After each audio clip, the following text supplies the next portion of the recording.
Hi Claudia, Liza. Yes, some really distressing details again on the second day of the prosecution outlining its case. They're going through the details of these 17 children one by one. Their names are read out in court, but the judges asks that we don't identify them, so they're referred to as child A and B and C, etc. And now child E and F were premature twin boys. We heard today Lucy Letby is accused of the murder of E and the attempted murder of F. Today it was alleged in court that their mother visited the neonatal unit at the very moment that child E was being attacked.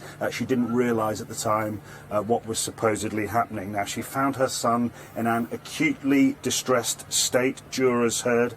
She was apparently told by Miss Letby that the blood from his mouth was due to a tube, and she also allegedly said, "Trust me, I'm a nurse." That child would die just a few hours later due to an injection of air into his bloodstream. Now, the prosecution say that Miss Letby falsified her nursing notes just after that in an attempt to cover her tracks.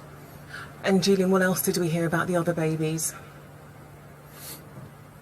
Well, the prosecution is attempting to show patterns in how these babies were attacked or injured. Children A, B and C all had air injected into them, and these incidents all happened when Ms Letby was on shift. The prosecution saying that a trend was emerging. Nick Johnson KC said, "If you are trying to murder a child in a neonatal unit, it is a fairly effective way of doing it. It doesn't really leave much trace."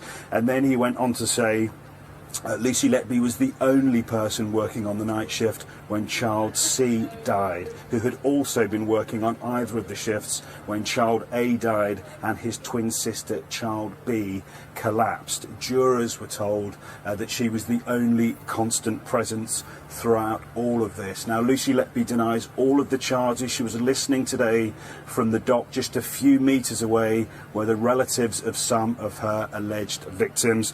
Tomorrow that prosecution case will continue. Okay, Julian from Manchester Crown Court, thank you.